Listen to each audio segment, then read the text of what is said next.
بسم الله الرحمن الرحيم. إن هذه أمتكم أمة واحدة وأنا ربكم فاعبدون. أنا مسلم بدمي سأروي رايتي إن جففوا الآبار والأنهار. أنا مسلم بدمي سأروي رايتي إن جففوا الآبار والأنهار. أعوذ بالله من الشيطان الرجيم. بسم الله الرحمن الرحيم. الحمد لله رب العالمين والصلاة والسلام على رسول الله وعلى آله وصحبه أجمعين أما بعد.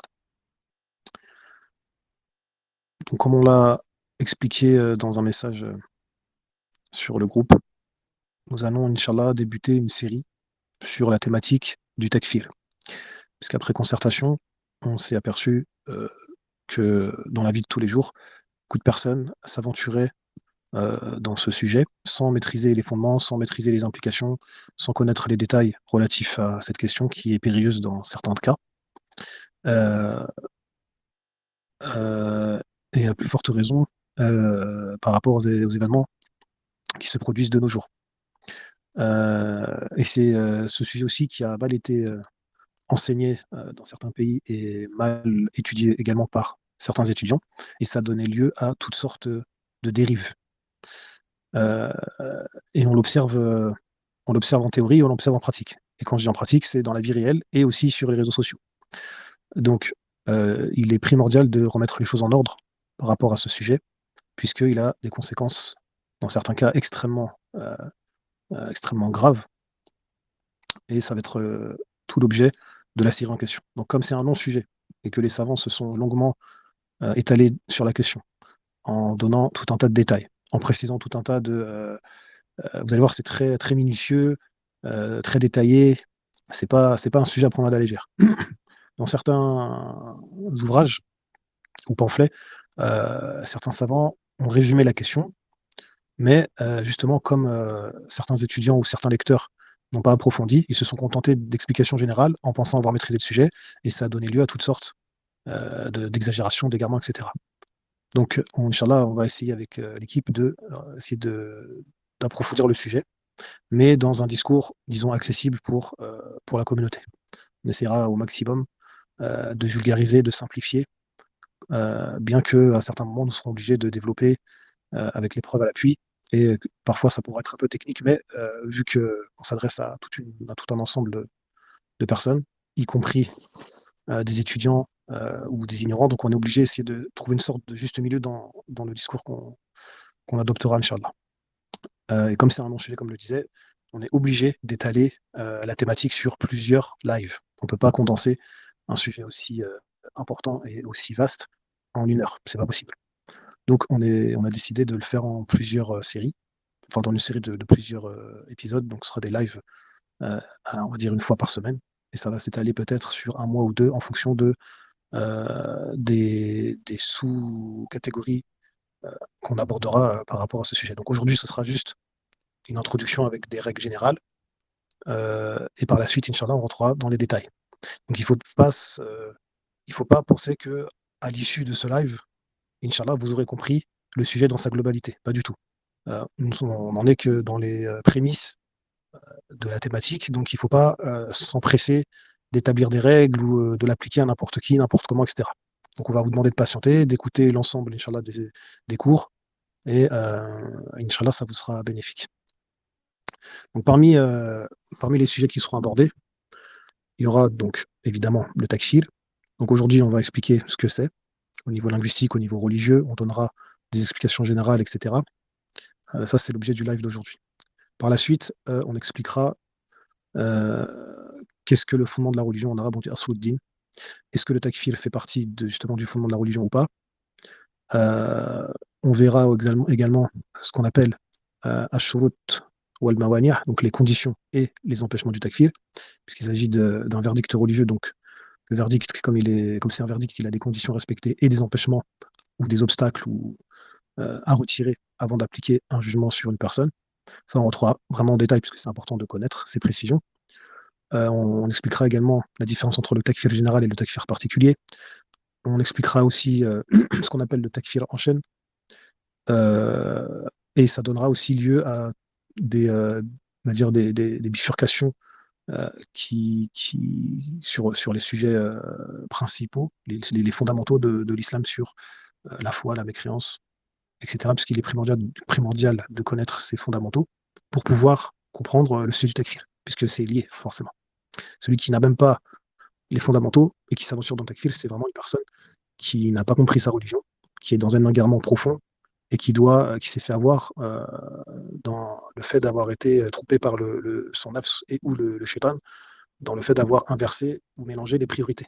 Vous savez que dans l'islam, on procède par priorité, et le takfir, on ne peut pas aborder la question du takfir si on n'a pas compris déjà qu'est-ce que c'était la foi, qu'est-ce que c'était la mécréance, et un certain nombre de règles juridiques. Donc, il y a beaucoup de jeunes qui s'aventurent dans cette question et qui ne maîtrisent pas les bases. Donc ça, c'est un problème. Donc on leur dit, patientez, ressaisissez-vous, raisonnez, étudiez la question en profondeur, mais avant, vous devez revenir aux fondamentaux. Et il ne suffit pas d'avoir lu les 3 fondements ou Kitab al-Tawhid pour croire qu'on a compris la religion. C'est pas comme ça. Malheureusement, voilà, on a tout un tas de groupes qui se réclament de la science et qui ont lu quelques livres, qui n'ont que quelques livres ou quelques risalas à leur actif, et ils se présentent ou pensent qu'ils sont des étudiants en sciences, ou voire plus pour certains d'entre eux. Donc non. S'ils avaient réellement un haut niveau de science, ou ne serait-ce qu'un niveau de science correct, ils se rendraient compte qu'ils sont plutôt du côté de l'ignorance que du côté de la science. Donc à plus forte raison de ne pas mettre en pratique certaines sciences qu'on ne maîtrise pas, puisque le fait de parler ou d'agir sans science, ça fait partie des plus grands péchés, comme Allah l'a montré dans le Coran à maintes reprises. C'est pas l'objet du live de ce soir. Donc voilà en résumé pour expliquer le schéma qu'on essaiera de suivre les semaines à venir, Inch'Allah. Donc on va rentrer dans le vif du sujet. Et pour commencer, je vais laisser la parole à mon frère Abou Youssouf, qui va débuter par des explications. Et quand il aura fini, je prendrai la parole et on essaiera de terminer sur ça. Pour aujourd'hui, on essaye de ne pas faire trop long pour pas fatiguer les gens. On va essayer d'être bref et concis. Donc, Akhil Karim, à toi la parole, Inch'Allah. شكرا أخي بارك الله فيك. الحمد لله والصلاة والسلام على نبينا محمد وعلى آله وصحبه أجمعين. Donc comme frère a dit, on commence avec une présentation tout d'abord sur le takfir, qu'est-ce que c'est au niveau linguistique, au niveau aussi de la religion. Et ensuite on va voir comment il se divise par rapport au takfir. Donc le takfir, en fait, ça vient de la langue arabe, comme vous savez, ça vient de kafara. Kafara, donc le kaf, le fa et le ra. En arabe, ça veut dire quoi? Ça veut dire couvrir une chose, même la dissimuler ou la cacher. Donc le kufr, qu'on traduit par la créance, c'est le fait de couvrir une chose, le rejet de la vérité dans la terminologie religieuse. Le kafir, c'est celui qui couvre. Donc un cultivateur, on peut l'appeler kafir. Aujourd'hui, bien sûr, si on dit ce mot, les gens vont directement penser à celui qui mécroit. Mais en langue arabe, en fait, c'est un mot qui est juste. Parce qu'en fait, il recouvre la terre. Il retourne la terre pour mettre des graines, et ensuite, il recouvre donc, ces graines en retournant la terre. Vous savez que dans la religion, donc, le kafir, c'est celui qui refuse la foi, comme s'il la recouvrait, en fait. Et on pourrait développer, au fait, dans le fait qu'Allah subhanahu wa ta'ala, il a mis en nous, donc la fitra, comme le verset, donc, c'est-à-dire cette fitra qui est au fond de nous, en fait, c'est le kafir, en fait, il la recouvre. Donc, tout ça, quand vous entendez, donc ces mots, kafara, donc takfir, kufr, donc c'est toujours les mêmes lettres, ce qu'on appelle al-huruf al-asliya, qui est le fait de couvrir. Alors, le takfir, c'est quoi? C'est l'excommunication. C'est établir qu'une personne, elle est sortie de l'islam. Elle est sortie de l'islam alors qu'avant, elle était musulmane. On l'a considérée musulmane. Et bien sûr, ce jugement, il a des règles. On ne peut pas faire le takfir comme ça selon les passions. Malheureusement, c'est ce qui arrive très souvent de nos jours, selon les passions et les émotions. Juste pour dire, donc, tout à l'heure, j'ai dit en fait que le mot kafir, ça peut dire agriculteur, mais ça c'est dans le Coran aussi. Allah Ta'ala dit comme une pluie, la végétation réjouit les cultivateurs. Ici le mot kufar est le sens de cultivateur. Après, si on commence à méditer le sens, on peut aussi bien évidemment ressortir le ma'na, l'istilahi, donc c'est-à-dire le sens religieux. Donc voilà. Maintenant, on va parler des gens concernant le takfir. Donc on a dit qu'il y a 3 catégories. On va commencer par ceux qui sont négligés. c'est ceux qui, par excès de tolérance ou même d'autres raisons, ils ne rendent jamais mécréant la personne. Et ce, même si elle insulte la religion, elle se moque du messager, elle combat l'islam, elle remplace la législation. Comme par exemple un polythéiste, enfin je veux dire une personne qui fait du polythéisme majeur, au sujet duquel il n'y a aucun doute. Bien, c'est un gros problème. Cette négligence, elle permet aux hypocrites de se cacher dans la communauté, aux ennemis de l'islam de détruire la religion de l'intérieur et de rendre la frontière entre la foi et la mécréance ambiguë. Je vais donner un exemple. Par exemple, un gouverneur qui se dit musulman et qui, par ce fait, donc il a autorité sur les musulmans. Mais en réalité, il éradique l'islam de la Constitution. Il tue les musulmans. Il se range aux côtés des ennemis pour combattre la religion d'Allah. Eh bien, celui-ci peut détruire l'islam de l'intérieur si les gens refusent de voir sa réalité par négligence. Et on peut avoir beaucoup d'exemples comme ça. Par exemple, aussi, celui qui commet du polythéisme clair. C'est-à-dire, une personne, on va prendre l'exemple de quelqu'un qui adore un maître spirituel, comme par exemple chez les soufis, en prétendant qu'il connaît l'invisible, qu'il peut donner la subsistance et tout ça. Donc, si maintenant on n'applique pas son takfir à cette personne, qu'est-ce qui va se passer? Eh bien, on va laisser croire aux autres que cette personne reste musulmane. Et ce qu'il fait, c'est pas grave. Et donc, ça va ouvrir une porte vraiment à un grand, grand mal. Donc, il n'y aura plus de limite entre la mécréance et entre l'islam. Certaines personnes, certaines actions, ils sortent réellement de la religion. D'accord? Et ça, c'est dans le Coran. Allah Ta'ala, il parle par rapport à ceux qui sont moqués. قل أبي الله وآياته ورسوله كنتم تستهزئون لا تعتذروا قد كفرتم بعد إيمانكم. Allah Ta'ala est dans le Coran par rapport à des gens, donc ce sont les hypocrites. Ils se sont moqués des musulmans, de l'islam, du prophète sallallahu alayhi wa sallam. Et donc, Allah Ta'ala dans le Coran dit, il leur a dit, est-ce que c'est de Allah, de ses versets et de son messager que vous vous moquez? Qu'est-ce qu'il a dit après? Eh bien, ne vous excusez pas. قد كفرتم بعد إيمانكم. Vous avez bel et bien mécru après avoir cru. Donc ça nous montre clairement qu'il y a des actions qui sont des actions dangereuses et qui sortent de personne de la religion. Donc, le fait de dire que des gens restent musulmans, alors qu'ils font des choses comme ça, c'est très dangereux. Et ça ouvre la porte aux musulmans de la masse vers des actions qui vont les mener à leur perte. Ça nous montre l'importance donc d'appliquer l'excommunication dans le cas de celui qui remplit toutes les conditions. Et bien évidemment qu'il n'y a pas ce qu'on appelle el mawani'. Le mawani', ce sont les empêchements. Et tout ça, Inch'Allah, sera détaillé dans les prochains cours. Après, donc, comme ici on a vu l'extrême, on va voir l'autre extrême. Vous savez, dans le Coran, Allah Ta'ala dit quoi? Nous, on est au milieu, Inch'Allah, on verra ça à la fin. Donc là, c'est l'autre extrême. C'est qui? C'est ceux qui exagèrent dans le takfir. Ces gens-là, ils sont le contraire de ceux qui négligent. Ils pratiquent le takfir pour des raisons qui sont non fondées, par ignorance, ou bien basées sur des émotions, des interprétations personnelles, ou bien sur des péchés qui n'annulent pas la foi, comme c'est le cas, comme on a vu les Khawarij à l'époque de Ali. Ça amène à quoi? Ça amène à déclarer licite le sang du musulman, à la dissolution du mariage, l'interdiction de l'héritage des deux côtés. Donc ces personnes n'héritent pas, et ces enfants n'héritent pas de lui. Et l'absence, on ne peut pas prier sur lui, c'est-à-dire c'est terminé. On ne peut pas tirer dans le cimetière des musulmans. On ne peut pas consommer cette viande. Donc cet excès, il a mené dans l'histoire à la division de la communauté. Il suffit justement de revenir à ce que j'ai dit auparavant, donc ce qui s'est passé donc, à l'époque d'Ali avec El Khawarij. Et pour montrer donc, la gravité de dire qu'une personne n'est pas musulmane, après donc, qu'elle fait l'attestation, sachant qu'à la base elle est musulmane, il y a justement le hadith de Oussama ibn Zayd, quand il raconte que dans une bataille, il a poursuivi un homme. Et quand il a rejoint cet homme, qu'est-ce qu'il a fait? En fait, il a voulu le tuer et l'homme, il a dit « La ilaha illallah ». Et qu'est-ce qu'il a fait, Oussama? Vous savez qui c'est Oussama? Oussama, en fait, c'est l'enfant chéri du prophète, sallallahu alayhi wa sallam, c'est le fils de Zayd. Donc, Zayd, c'est celui qui a grandi dans la maison prophétique. Celui que le prophète, sallallahu alayhi wa sallam, avait adopté avant que l'adoption soit donc interdite en islam. Eh bien, c'est son fils à lui. Donc, le prophète, sallallahu alayhi wa sallam, il l'aimait énormément. Mais là, Oussama, il a fait une erreur. Il a fait quoi? Il a quand même tué cet homme après qu'il ait dit La ilaha illallah. Ensuite, ce qui s'est passé là, ça a été rapporté au prophète, sallallahu alayhi wa sallam, et il s'est mis dans une grande colère. Il a dit Aqatalta ba'da an qala la ilaha illallah. Tu l'as tué après qu'il ait dit La ilaha illallah. Et là, Oussama, il voulait s'expliquer. Et oui, mais il a dit ça juste pour sauver sa vie. Et là, il a répété. Il a dit ça, cette parole, il a répété ce que je disais avant, et il dit Afala shaqaqta an qalbi. Est-ce que tu as ouvert son cœur pour voir s'il disait la vérité? Et puis il a dit Ma tasna bi la ilaha illallah yawm al-qiyamah. Qu'est-ce que tu vas faire de la ilaha illallah le jour du jugement? Cette parole était tellement dure que Oussama, il a dit quoi? Il a dit j'aurais aimé ne pas être musulman donc avant ce jour, devenir musulman après ce jour. Donc, ça nous montre la gravité. Rendre le sang d'une personne musulmane halal, juste en disant qu'en fait, cette personne elle est sortie de la religion. Pour ça, il faut suivre des conditions. Et il y a également ce qu'on appelle, comme on a dit avant, al-mawani, qui sont des empêchements au takfir. Alors, les gens de la sunna, c'est qui? Ce sont ceux qui se tiennent entre les deux extrêmes. Ils sont ni laxistes au point d'annuler donc les limites de la religion, ni excessifs au point de rendre les créances sans preuve. Ils sont sur la voie juste milieu, celle qui est passée par le Coran et la sunna. Bien évidemment, selon les pieds prédécesseurs aussi, donc selon la compréhension des pieds prédécesseurs. Et là, on parle de la vraie compréhension des pieds prédécesseurs. Donc, ils vérifient les conditions du takfir et l'absence d'empêchement, comme par exemple la contrainte, la mauvaise interprétation, etc. Ce juste milieu, ça fait quoi? Ça protège la religion et ça protège le sang des musulmans et ça garde l'unité de la communauté.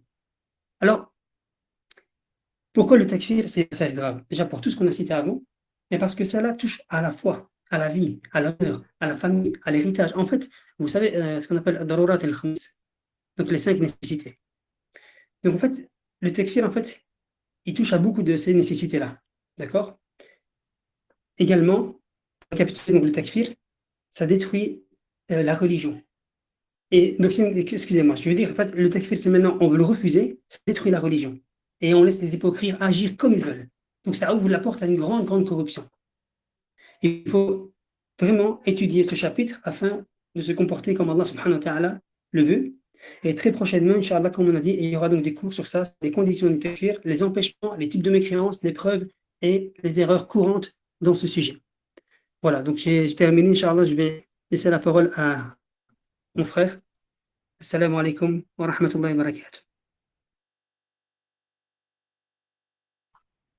Salam wa rahmatullahi wa barakatuh. Jazakallahu khaira pour l'intervention. Donc, je vais apporter quelques précisions pour compléter les explications de notre cher frère Abou Youssouf. Hafidahullah. Donc, comme il a dit, le takfir, c'est un sujet très important et on doit observer le juste milieu concernant ce sujet pour éviter les deux extrêmes qu'il nous a cités. D'une part, les laxistes qui ouvrent la porte à la corruption de la religion. C'est pour ça que les savants ont considéré que ceux qui étaient très laxistes dans l'application du takfir étaient plus corrupteurs que les khawarij qui ont de l'excès dans le takfir, puisque de par leur laxisme, ils ouvrent une porte pour dénaturer la religion. Alors qu'à l'inverse, les khawarij, ils ont ouvert une autre porte, mais qui touche plus à la vie et au sang et à l'honneur des musulmans, comme le frère a cité. Mais comme on considère que la chose la plus importante dans l'univers, c'est la religion, eh bien, certains savants sont d'avis que le fait d'être laxiste dans le takfir, c'est plus dangereux que d'être extrême. Parce que le fait d'être extrême dans le takfir, ça, d'une certaine manière, d'un certain côté, ça protège la religion, même si ça corrompt les musulmans, etc. Puisque, comme le frère a cité, il y a tout un tas de choses qui découlent, qui sont d'une extrême gravité pour le musulman. Donc, c'est un sujet qu'il faut absolument étudier, mais qu'il faut étudier avec précaution.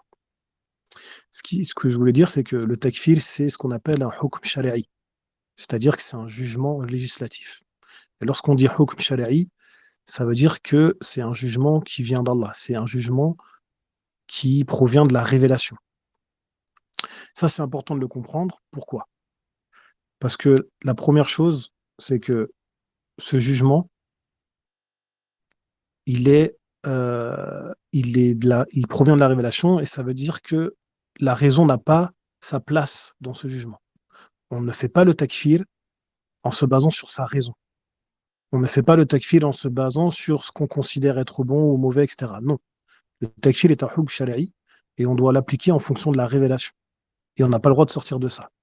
Donc, n'aimer créance que ce que Allah et son messager ont considéré comme tel. À aucun moment, on a le droit de s'octroyer le fait de définir de la mécréance comme bon nous semble, ou selon notre raison, ou selon notre ijtihad, ou selon notre logique. La logique n'a pas la place dans le takfir, puisque la mécréance n'a été définie que par Allah et son messager. Donc, mécréance que ce que le Coran et la Sunna ont considéré comme étant de mécréance. Et là, on voit l'erreur de beaucoup de personnes qui incluent dans la mécréance des choses qui ne relèvent pas de la mécréance, et qui, par implication, appliquent le takfir sur des choses qui ne font pas partie des choses sur lesquelles on doit appliquer le takfir, comme le frère nous l'a cité précédemment avec les Khawarij au temps de Ali ou d'autres personnes avant eux et après eux. Et on donnera plusieurs exemples par la suite en entrant dans les détails. Donc ça, c'est la première chose à comprendre. Les mécréances que ce que Allah et son messager ont considéré comme tel. Deuxième chose, le aql ou la logique n'a pas sa place dans le sujet du takfir. Comment comprendre que une personne qui va se prendre, disons, une vingtaine ou une trentaine de coups de bâton, elle sera autorisée à tomber dans la mécréance par contrainte, alors qu'une personne qui possède 3 millions d'euros ne sera pas autorisée à commettre de la mécréance si jamais on venait de menacer ses biens. Qui peut accepter ça logiquement? C'est pas logique. Donc on ne revient pas à la logique pour établir le takfir ou définir une mécréance, on revient au texte. C'est Allah et son messager qui ont décidé qu'est-ce qu'était la mécréance et qui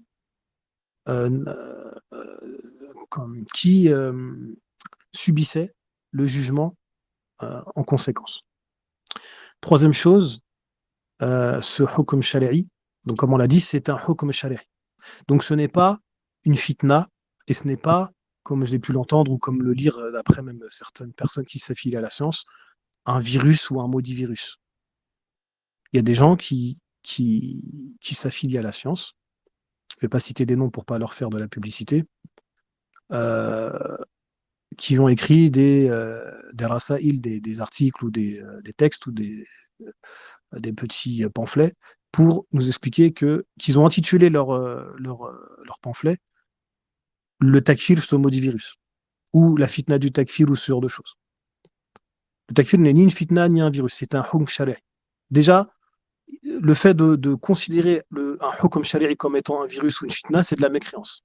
Bien évidemment, nous n'avons pas appliqué le takfir sur ce genre d'individus puisque ils ont une explication et ils se sont trompés dans leur explication, mais c'est pour vous dire à quel point, même des personnes qui s'affilient à la science, qui ont étudié des années, on arrive à écrire des textes sur le takfir en considérant le takfir comme quelque chose de blâmable, alors que c'est un jugement légiféré par Allah et son messager. Donc ça, on voit déjà la gravité de l'ignorance sur la question. Et dernier point, ce hukm shari'i, il a toujours existé, dès le début de la révélation. Ce n'est pas quelque chose qui est venu par la suite. Non, c'est un hukm qui a été révélé dès le départ, c'est-à-dire à Mecca. Et une des preuves de ça, c'est la sourate Al-Kafirun. Allah dit Qul ya ayyuhal kafirun. Ici, c'est un takfir. Donc Allah demande aux musulmans, et même aux premiers musulmans, qui n'avaient pas forcément compris toutes les notions dans la religion, dans la foi, qui n'avaient même pas encore connaissance des règles juridiques sur l'aumône ou le hajj ou le djihad ou la prière, etc. Dès le départ, au moment où le prophète sallam n'enseignait que la théorie qui est à savoir le tawhid, l'unicité divine, le désaveu du shirk, etc. À ce moment-là, le hukm shari'i est descendu pour demander aux musulmans de savoir faire la différence entre la mécréance et la foi. Savoir faire la différence entre le musulman et le non-musulman. Puisque comme le frère l'a dit, il n'y a pas de statut intermédiaire entre la mécréance et la foi. Il n'y a pas de mélange entre la foi et la mécréance. Ce sont deux choses parfaitement opposées. Soit on est dans la mécréance, soit on est dans la foi. On ne peut pas être à moitié dans la mécréance et à moitié dans la foi. Ça n'existe pas. Et on ne peut pas être, comme certains innovateurs dans l'histoire islamique l'ont déclaré, qu'il y avait une sorte de statut ou espace intermédiaire entre la foi et la mécréance. Ça n'existe pas, c'est une hérésie. Allah a montré la différence entre les deux clairement dans plusieurs versets du Coran, dont par exemple dans Surat At-Taraboun, si je ne dis pas de bêtises, lorsqu'Allah dit Walladhi khalaqakum faminkum kafirun wa minkum mu'min. C'est lui qui vous a créé, il y a parmi vous le mécréant et parmi vous le croyant. Donc Allah, il a séparé l'humanité en deux grands ensembles qui est les mécréants d'un côté et les musulmans de l'autre. Après, dans le côté de la mécréance, il y a des degrés, donc il y a plusieurs types de mécréance et c'est pour ça qu'il y a plusieurs degrés en enfer. Et dans le côté des croyants, il y a plusieurs degrés, c'est pour ça qu'il y a plusieurs degrés dans la foi et qu'il y a également plusieurs degrés au paradis. Mais les deux grands ensembles qui ont été édictés par Allah, c'est la mécréance d'un côté et l'islam de l'autre. Ça, c'est une chose fondamentale à comprendre et ça rejoint des choses, comme on a dit, les fondamentaux sur la foi, la définition de la foi, la définition de la mécréance dans les bases de la Aqidah. Donc ceux qui n'ont pas compris les bases de l'Aqidah vont avoir des problèmes évidemment dans la catégorisation après des êtres humains en fonction des notions religieuses qui sont censées avoir à travers la Aqidah et les bases, ce qu'on appelle les fondamentaux dans l'islam.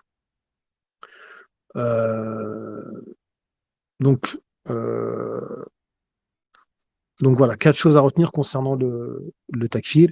C'est un hukm shari'i. N'est mécréance que ce qu'Allah et son messager ont considéré comme tel. La raison n'a pas sa place dans le sujet du takfir. Donc, quand je disais que le takfir est un hukm shari'i, donc ce n'est ni une fitna, ni un virus, ni un péché, etc. À la base, c'est un jugement législatif. Le péché rentre en compte à partir du moment où on ne respecte pas les règles de ce jugement législatif. Et c'est un jugement législatif qui a été révélé dès le début de la révélation pour montrer son importance et son lien avec les bases de la religion. On verra plus tard que ça ne fait pas partie de ce qu'on appelle Asluddin, mais que c'est une implication d'Asluddin et que c'est important d'avoir cette notion. On donnera les preuves, etc., pour expliquer cela.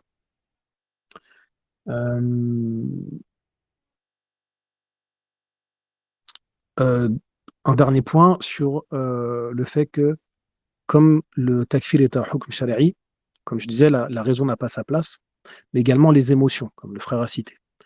On n'applique pas le takfir en fonction de passion ou d'émotion. On applique le takfir en fonction des preuves juridiques, des preuves, des textes scripturaires et des preuves juridiques rassemblées à l'encontre d'une personne.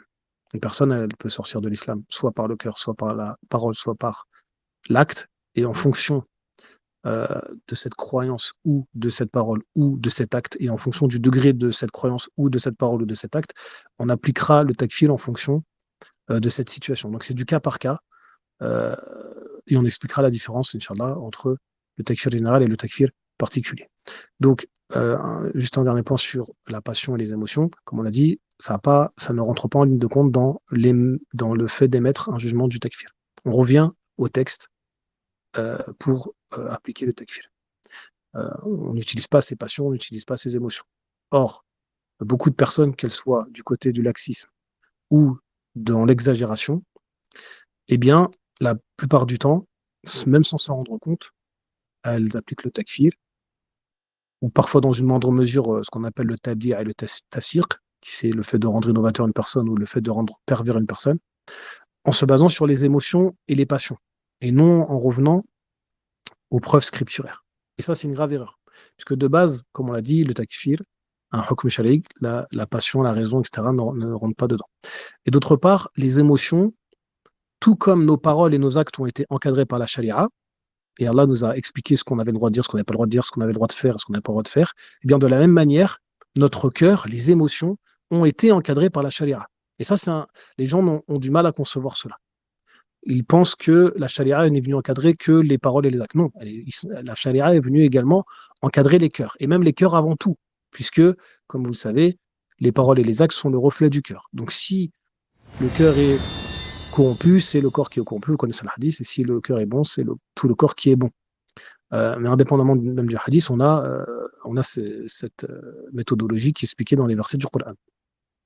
Mais ce n'est pas le lieu de s'étendre ici. Donc, la charia est venue encadrer les émotions. Donc, on ne peut pas aimer ou ressentir n'importe quelle émotion, n'importe comment. Allah nous a parlé, et d'ailleurs, je vous invite, petit aparté, je vous invite à écouter la série de cours que le frère Abou Youssouf a commencé sur les actes du cœur et qui continuera, Inch'Allah, dans le futur. Vous allez comprendre énormément de choses concernant les sciences du cœur. Et de nos jours, c'est primordial de comprendre son cœur et de comprendre ce qu'Allah a voulu à travers l'islam au niveau des cœurs.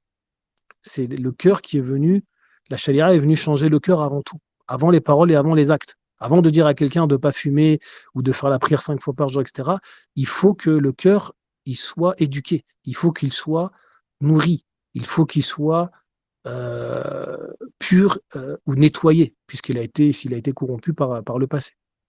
Et c'est par ce cœur réformé, purifié, que les bonnes œuvres en découleront. Mais on voit aussi le manque de sagesse et l'ignorance des gens qui veulent imposer l'islam à certaines personnes alors qu'elles n'ont pas travaillé en amont sur le cœur. Et c'est la chose la plus importante. Donc, je vous conseille d'écouter la série du frère. Elle est très bénéfique. Inch'Allah, on continuera et on donnera aussi d'autres cours et d'autres lives, d'autres vidéos sur l'importance du cœur. Donc voilà, restez abonnés et restez connectés. Il y a des publications qui arrivent, Inch'Allah. Donc comme je disais, et on va terminer sur ça, Inch'Allah, les émotions sont encadrées dans la charia. Donc on ne peut pas utiliser nos émotions comme bon nous semble. Non, que ce soit l'amour, la tristesse, la peur, la crainte, la joie, etc. Toutes ces émotions ont été encadrées et détaillées par les textes du Coran et de la Sunna. Donc, si je prends l'exemple de l'amour, on ne peut pas aimer n'importe comment. On a des règles à suivre concernant l'amour. On doit aimer Allah avant tout et plus que tout.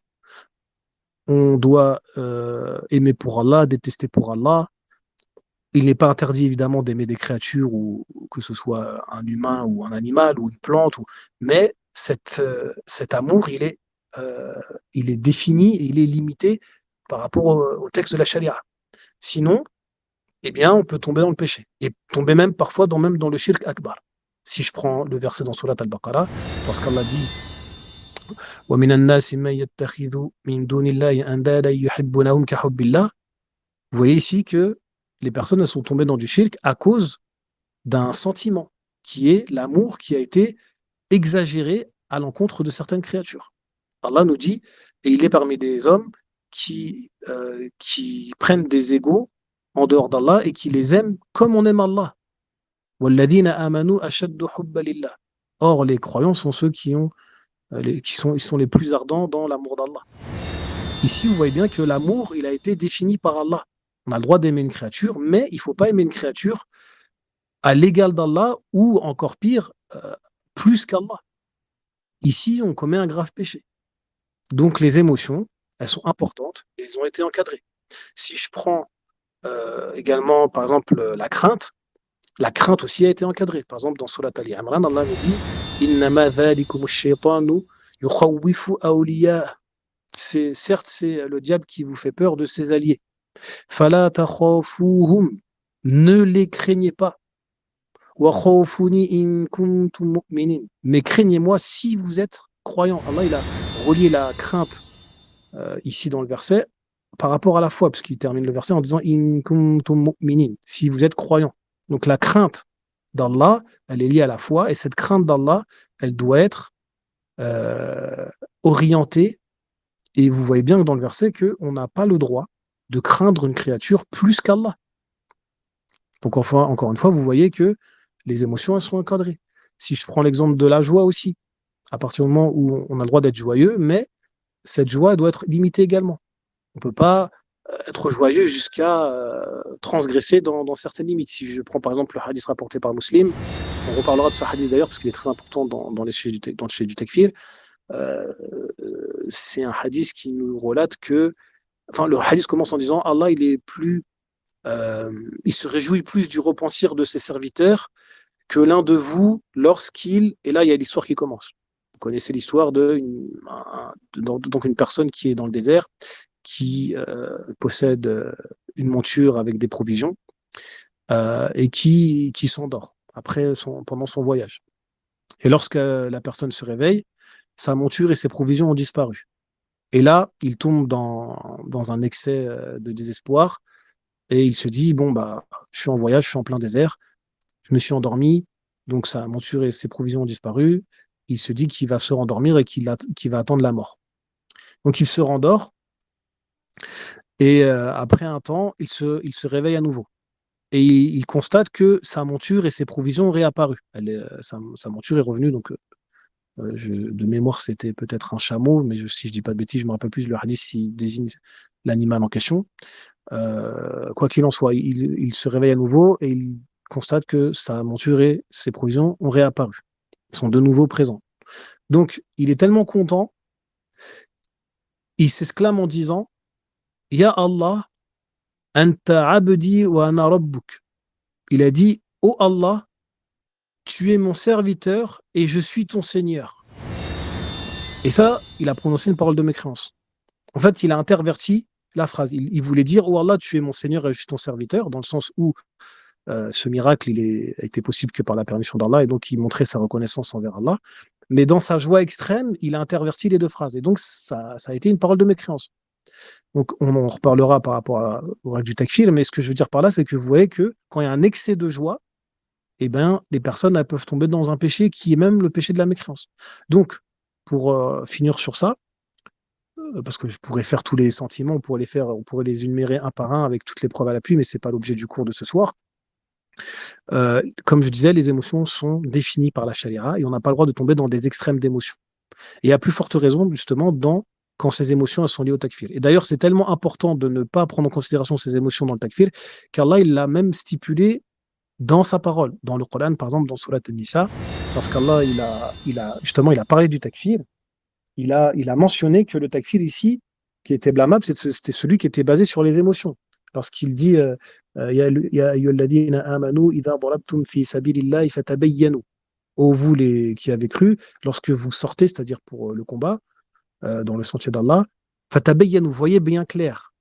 Wala taqulu liman alqa ilaykum as-salama lasta mu'mina. Et ne dites pas à celui qui vous présente Alors ici, il y a deux versions selon la riwaya de Hafs ou les autres.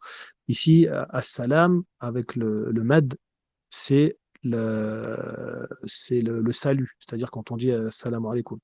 Dans les autres versions, il n'y a pas le mad, donc c'est as-salam, c'est la paix, il nous présente la paix. Donc celui qui vous rencontre avec la paix, donc soit il vous dit salam ou soit il vient en paix envers vous. Lasta mu'mina, tu n'es pas croyant. Donc ici c'est un takfir. La personne elle se présente à vous et vous lui dites tu n'es pas croyant.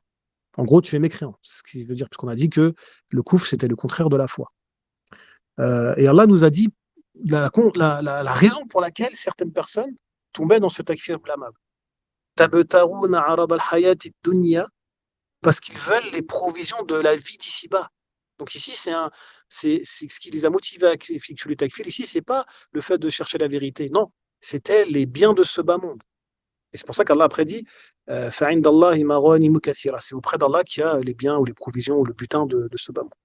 Et Allah nous dit par la suite Kadhalika kuntum min qablu famanna Allahu alaykum. C'est ainsi vous étiez auparavant. C'est ainsi que vous étiez auparavant. Puis Allah vous a accordé de sa grâce, vous a mis en sécurité. Enfin, je ne sais pas comment on pourrait traduire, mais ici Allah nous rappelle que là aussi, les émotions ne sont pas à prendre en ligne de compte. Pourquoi Allah nous dit ça, qu'on était comme ça auparavant? En fait, parce que les gens qui appliquent le takfir n'importe comment, si vous analysez bien, et là c'est petit cadeau firasa profilage, c'est des personnes qui sont imbues d'elles-mêmes, des personnes orgueilleuses, arrogantes, puisque le takfir, elles utilisent le takfir un peu comme un pouvoir. Elles pensent qu'en utilisant le takfir sur autrui, elles sont plus fortes, elles sont supérieures à son frère en islam ou sa sœur en islam ou une tierce personne. Et donc, elles tombent dans un excès et dans une exagération par un mauvais sentiment. C'est un takfir qui est alimenté par des maladies du cœur, par l'orgueil, l'arrogance, vouloir être supérieur aux autres, etc. C'est ça ah, toi, t'es mécréant, moi, je suis mieux que toi, etc. Vous connaissez le nashid. Donc ici, c'est ça qui est blâmable. C'est pour ça qu'on n'a pas à faire le takfir en fonction des émotions. On fait le takfir en fonction de la vérité et de preuves juridiques et non pas en fonction des sentiments qu'on a. Et beaucoup de personnes sont tombées dans ce travers. Et je ne vais pas citer les noms des sectes et je ne vais pas citer certains noms aussi de prêcheurs ou autres, parce que voilà, c'est pas le sujet. Mais pour vous expliquer qu'ici, d'après le verset dans Surat An-Nisa, Allah a développé ce sujet dans un verset. Imaginez ici que les explications que je donne, elles sont juste condensées dans un verset. C'est le verset 94. Pour vous expliquer, déjà dans ce verset, vous avez des règles du takfir à observer. C'est pas n'importe comment. Et en aucun cas, c'est à faire avec les émotions. Le takfir n'est pas un hukm shari'i à appliquer en conséquence d'une émotion, d'un orgueil, d'une arrogance ou ce genre de choses. Non.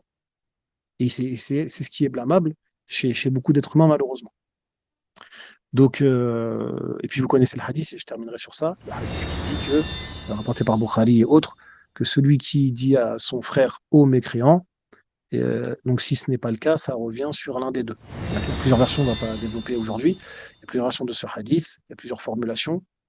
Donc les savants de tout temps ont utilisé ce hadith pour mettre en garde contre l'exagération dans le takfir, parce que ça pouvait avoir des conséquences très graves, comme le stipule le hadith.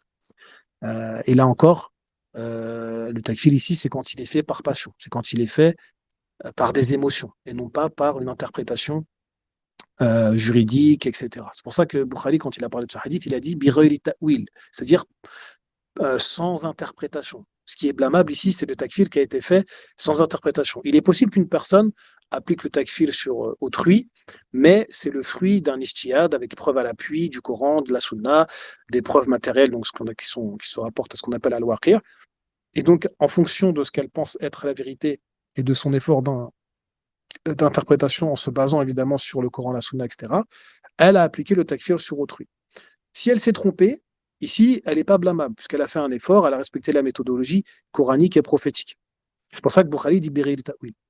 Mais ce qui est voulu ici, c'est le fait de faire le takfir n'importe comment. Et malheureusement, de nos jours, même des étudiants, etc., ils se rendent coupables de ce genre de takfir qui est fait n'importe comment, sans respecter les conditions, les règles, etc., qu'on développera par la suite, Inch'Allah. Donc je m'arrête ici pour ce soir. On rentrera plus en détail, évidemment, dans les prochaines semaines à venir. Wallahu a'lam, subhanak Allahumma bihamdik. Ashhadu an la ilaha illa anta astaghfiruka wa atubu ilayk. Jazakumullahu khaira pour votre écoute et votre participation. Juste une petite annonce personnelle. Dernièrement, il y a une sœur, rahimahullah, qui est décédée d'un cancer. Elle était jeune, elle avait 41 ans. Donc si vous pouvez, s'il vous plaît, ne pas l'oublier dans vos invocations, en particulier lorsque vous êtes en prosternation, parce que vous savez que c'est en prosternation qu'on est le plus proche de son Seigneur, d'après le hadith rapporté par Muslim, qui dit que c'est lorsque le serviteur est en prosternation qu'il est le plus proche de son Seigneur. Multipliez donc les invocations. Donc c'est un moment propice pour les invocations. Bon, je n'ai pas vérifié l'authenticité du hadith, mais en tout cas, c'est une idée qu'on retrouve dans le Coran, puisque Allah, dans Surat Al-Alaq, a dit au dernier verset Wasjud waqtarib, et prosterne-toi et rapproche-toi. Donc, dans le verset ici, on voit qu'il y a la corrélation entre la prosternation et at-taqarrub, le fait d'être proche, donc le sous-entendu proche d'Allah. Donc, même pour vous, si vous souhaitez obtenir quelque chose dans ce bas monde ou vous adressez à Allah pour obtenir de ses bienfaits ou pour vous préserver d'un mal ou parce que vous avez des problèmes à régler ou que vous voulez être proche de lui, etc. Toute demande licite que vous pouvez faire à votre Seigneur, il est demandé de préférence de le faire en prosternation. Donc, je vous demande de faire des invocations pour cette sœur, puisque vous savez que dans le bazar, on ne peut plus œuvrer. Et puis vous aimeriez vous qu'on œuvre pour vous lorsque vous serez dans le bazar. Donc vous devez aimer pour votre frère en islam ce que vous devez aimer pour vous-même, d'après le hadith également. Donc voilà, je vous demande de faire quelques invocations pour cette sœur. Inch'Allah, cette sœur, elle a eu une bonne fin, d'après les témoignages et d'après aussi un grand nombre de rêves qui a été fait à son sujet. Mais c'est pas parce que on meurt musulman qu'on a une bonne fin, Inch'Allah, qu'on n'a pas besoin d'œuvre à notre actif. Donc voilà. Wallahu a'lam. Wa akhiru da'wana anil hamdulillahi rabbil alamin. Wassalamu alaikum wa rahmatullahi wa barakatuh.